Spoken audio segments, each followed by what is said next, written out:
Jadi Hasto ini adalah konsumen sekaligus produsen hoax. Waduh. Nah, ini pernyataan yang datang dari saya ya. Iya. Mas Hasto, Anda ini konsumen hoax dan produsen hoax. Gitu.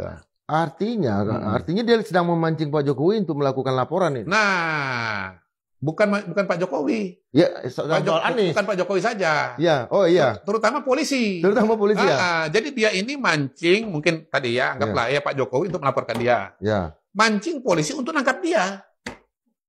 Iya, Mas Hasto ini mancing di polisi untuk nangkap dia. Justru itu adalah jebakan Batman dari Hasto. Tangannya jangan terlalu kencang. Tangannya jangan terlalu kencang. Oh gitu ya? Enggak, lembut aja. Tolong mejanya diganti. Mejanya diganti. Ya. Justru Mas Hasto itu ya sedang berusaha agar memang betul-betul dia ditangkap. Karena kalau nanti dia ditangkap, dia akan kembangkan ini menjadi isu nasional. Yang lebih besar lagi. Apa lagi itu berarti? Bahwa dia mengalami kriminalisasi. Nanti akan muncul tuh teman-temannya yang ikut mendukung dia. Said Didu. Mungkin nanti Pak Din Samsudin. Mungkin kawan kita Refli Harun. Mungkin muncul nanti siapa tuh? Rocky Gerung lah. Rocky Gerung pasti. Kan? Siapa lagi? Mungkin nanti Ferry Amsari, mungkin nanti Bivitri Susanti, ya kan? Kawan kita semua mungkin itu. Nanti Amin Rais, bukan mungkin. Pasti nanti Amin Rais. Gitu, iya. Ini hebatnya seperti ini, bisa mengundang kita tertawa karena memang pengetahuannya banyak. Kita sudah bisa baca skenario ini, gitu. Ini kan sama juga dengan Said Didu, ya kan? Wah, dilaporkan ke polisi, langsung dia bilang saya dikriminalisasi karena membela rakyat, ya kan? Muncul pembelaan dari banyak pihak, gitu loh. Nah, ini modus operandi yang sedang dijalankan atau sedang disiapkan oleh Hasto Kristianto gitu loh.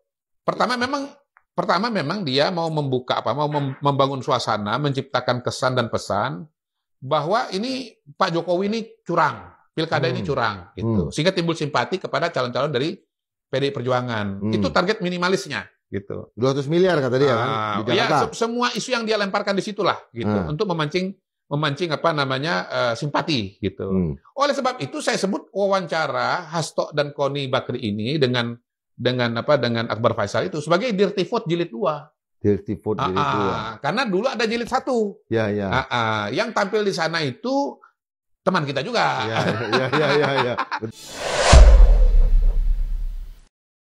Kodari sudah ikut campur, artinya gertakan Hasto bukan kaleng-kaleng. Ini kita lihat sebuah podcast cuplikan ya ketika Kodari mulai bercerita, mulai memframing gertakan Hasto ini. Padahal dia posisinya sudah mewakili pemerintah, mewakili presiden, tapi gayanya masih saja gaya pengamat dan ketua pemilik lembaga survei gitu.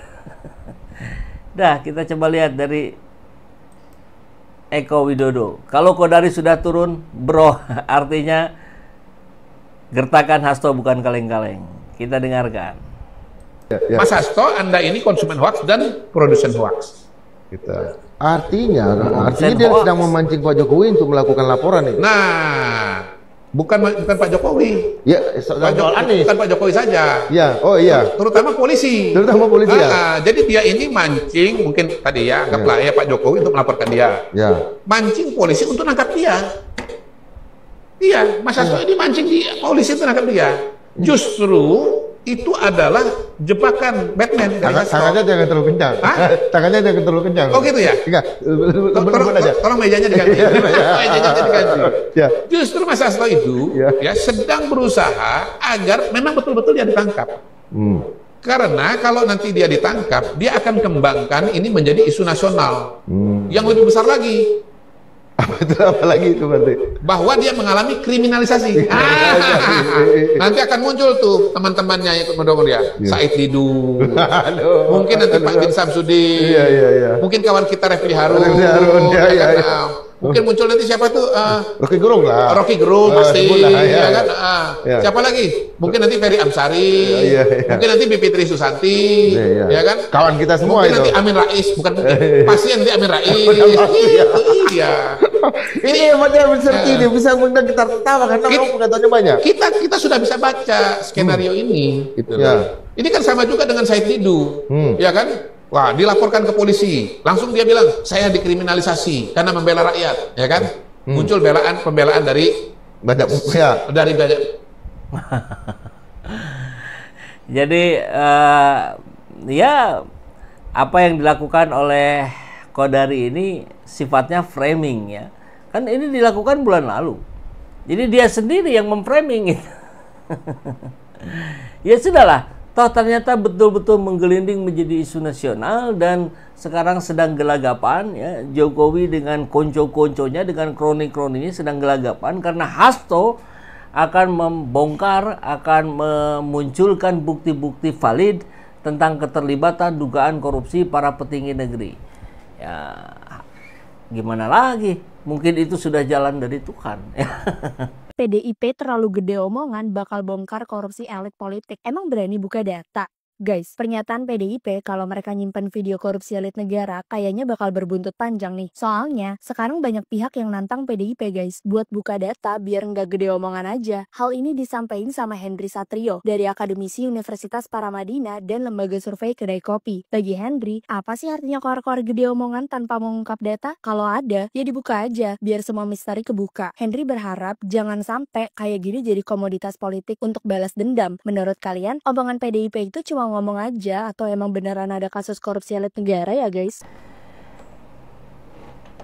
Bagaimana nggak ngeri sehingga kemudian pemerintah melalui KPK-nya berencana memanggil Megawati di kasus Hasto. Wow.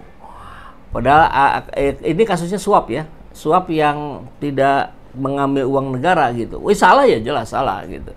Cuman angkanya itu loh 1 miliar, ini yang jelas-jelas merugikan negara 300 triliun.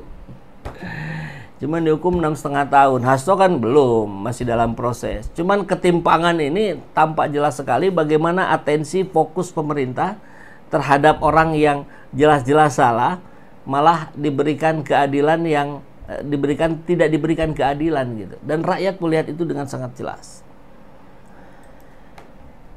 Hasto bakal ungkap skandal korupsi pejabat negara. Ini bukan gertak sambal, ini bom nuklir. Ini sudah kita bahas kemarin videonya ya.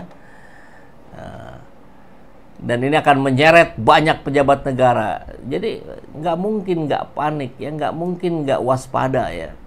Apakah orang-orangnya ini ya wallahu a'lam bishawab. Mungkin sih iya ya. Mafia lahan, mafia haji, mafia tambang, mafia minyak. Maka kita akan tunggu bagaimana pergerakan pemerintah hari ini fokusnya. Mudah-mudahan Prabowo semakin sadar dengan pertemuan kemarin apa yang menjadi harapan, keinginan dari rakyat jelata. Assalamualaikum warahmatullahi wabarakatuh. Megawati beresiko dipanggil KPK terkait kasus Harun Masiku dan Hasto Kristianto. Guys, kasus Harun Masiku dan Hasto Kristianto kayaknya bakalan nyeret orang-orang gede nih. Contohnya Megawati, ketum PDIP. Soalnya, hal ini kemarin dijelasin sama jubir KPK, Tessa Mahardika. Dia jelasin, Megawati bisa aja dipanggil buat dimintai keterangan untuk kasus Hasto dan Harun. Tapi, Tessa tegasin lagi guys, pemanggilan pastinya untuk keperluan penyidikan, bukan unsur politik atau yang lainnya. Wah, PDIP kayaknya makin digoyang ya guys. Menurut kalian, kasus ini emang niat buat jatuhin PDIP atau murni kasus hukum guys? Kalau Qodari sudah ikut campur urusan Hasto ini, maka bisa kita duga dengan sangat kuat bahwa gertakan Hasto ini bukan kaleng-kaleng. Kenapa? Ya, Qodari orang pertama yang mengusulkan Jokowi Prabowo. Salah satu ya, perpanjangan jabatan 3 periode dan sebagainya. Dan tentu karena hal itulah akhirnya sekarang didaulat menjadi wakil komunikasi presiden ya, staf presiden kurang lebih begitulah. Nanti coba kita lihat. Dan ini menjadi sebuah fakta baru. Kenapa? Ini memperkuat diucapkan oleh Qodari 1 bulan yang lalu. Artinya Qodari sudah melihat keseriusan Hasto ini ya, yang akan mengeluarkan amunisi-amunisinya yang disebut bukan gertakan sama lagi kalau menurut Guntur Romli, tapi sudah bom nuklir. Jangan-jangan 100 hari Prabowo ini memang begitu berat buat beliau ya, buat Pak Prabowo ini begitu berat. Dan ya mau gimana ya, karena prosesnya juga banyak persoalan gitu.